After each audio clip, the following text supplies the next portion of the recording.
Hello everyone, good morning to all of you, and I'm going to start a story and I will teach you how to speak, how to write and how to understand. Whatever you have need, I will fulfill your need. So this is a story.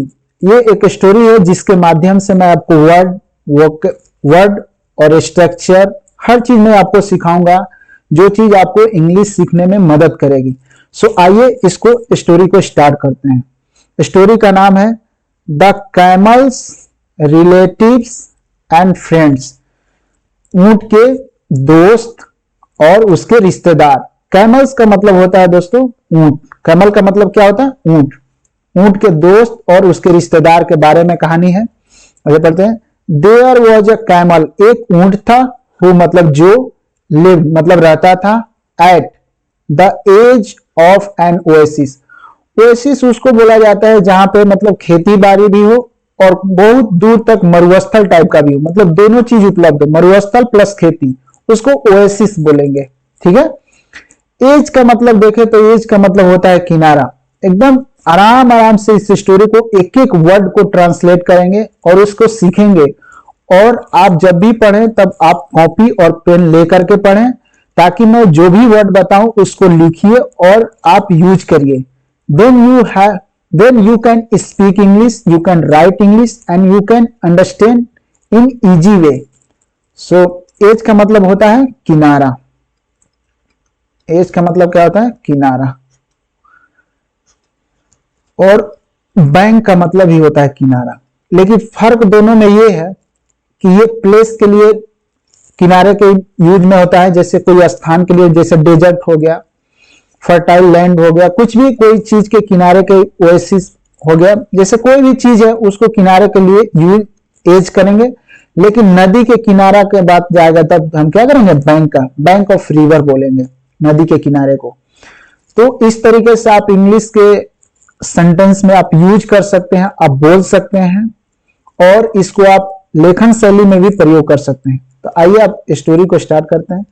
There was a camel, एक ऊंट था, who मतलब जो, lived मतलब रहता था, at the edge of an oasis, एक oasis के किनारे पे रहता था। वंस मतलब एक बार, व्हेन जब, ही फेल इल जब वह बीमार पड़ गया, इल मतलब बीमार, फेल मतलब पड़ गया, ही फेल इल जब वह बीमार पड़ गया, ऑल हिज फ्रेंड्स उसके सारे दोस्त, एंड और रिलेटिव्स उसके सारे रिश्तेदार, उसके सारे दोस्त और उसके रिश्तेदार, कम टू मतलब आए, विजिट हिम उससे मिलने के लिए। क्या किए? उसके सारे दोस्त और रिश्तेदार मिलने के लिए आए।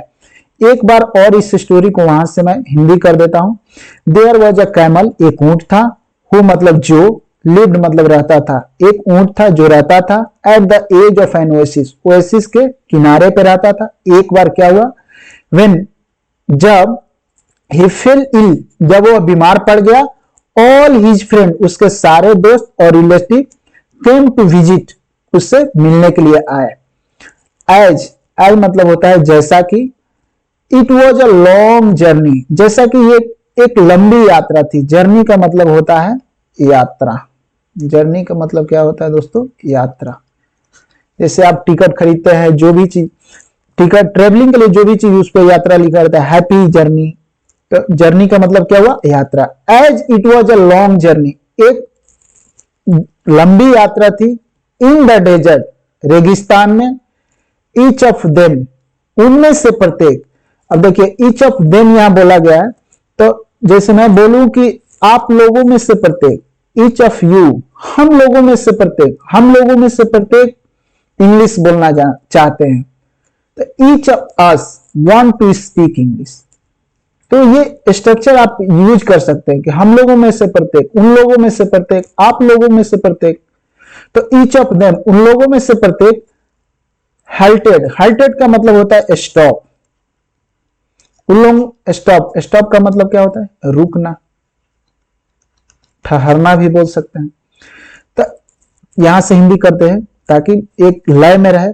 एज जैसा कि, it was a long journey जैसा कि एक लंबी यात्रा थी, इन द डेजर्ट रेगिस्तान में, ईच ऑफ देम उनमें से प्रत्येक, halted मतलब रुके, स्टॉप मतलब रुके, halted रुके, टेक रेस्ट आराम करने के लिए, एंड और एट मतलब खाए, द ग्रास घास को, दैट जो, ग्रीव ग्रीव मतलब उपजा हुआ था, उपजना होता है,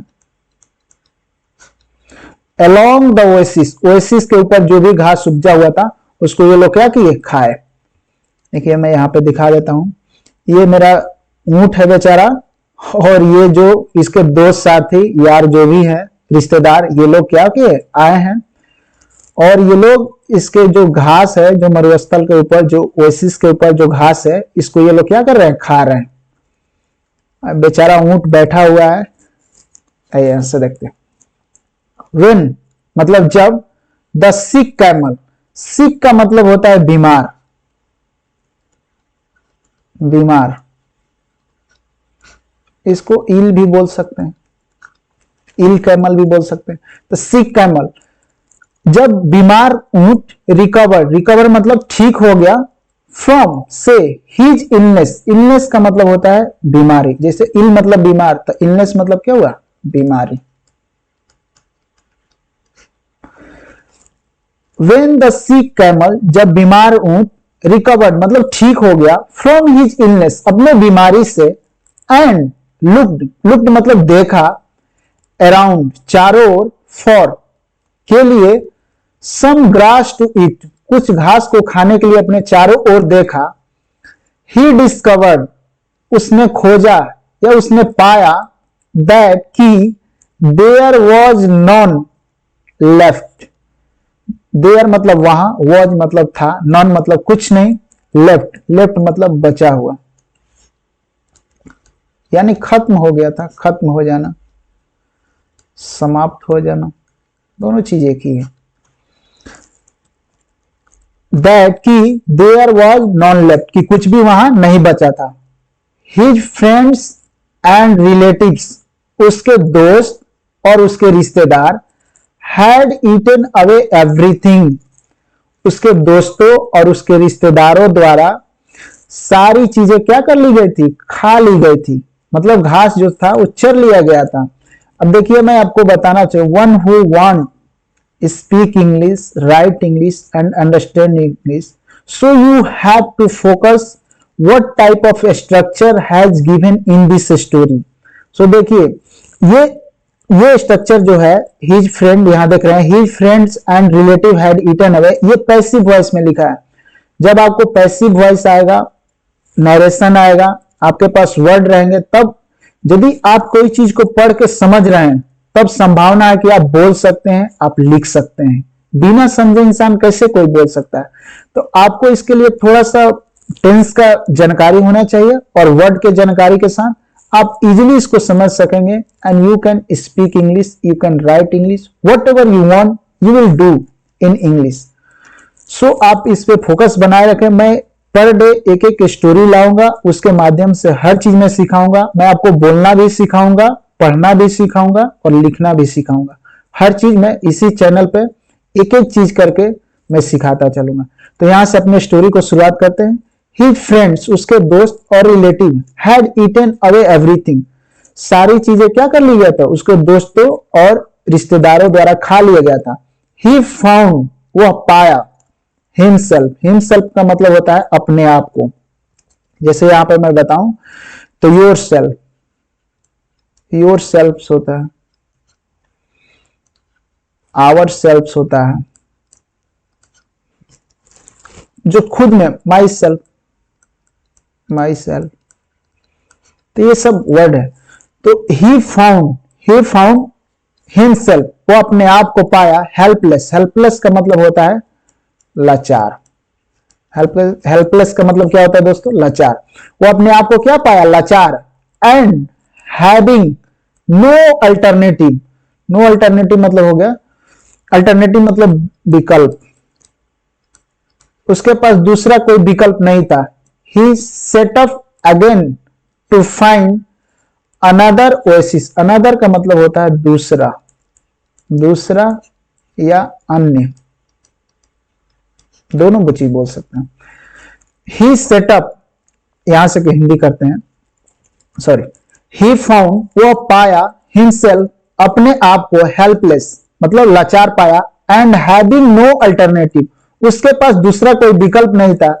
ही set up again to find, setup का मतलब होगा प्रस्थान करना, सेटअप बोल सकते हैं, गेटअप बोल सकते हैं, प्रस्थान करना मतलब दूसरी जगह जाना। He setup again to find another oasis, वो दूसरे जगह गया, अगेन फिर से, टू फाइंड मतलब खोजने के लिए, अनदर मतलब दूसरा, ओएसिस मतलब जगह को, ओएसिस जैसी जगह को खोजने के लिए जहां वो सरवाइव कर सके। तो ये हम लोग का बहुत सा प्यारा स्टोरी है और ये एक मोरल स्टोरी है। इसी स्टोरी के माध्यम से मैं आपको हर चीज सिखाऊंगा, बोलना, लिखना, पढ़ना, हर चीज। आप इस चैनल पे बने रहिए और एक एक चीज को आप ध्यान से देखिए। Then you have to realise and you can speak English, you can write English, whatever you want, you will do. Within 16 days, I will teach you how to speak, how to write, and how to understand. So thank you. Bye bye.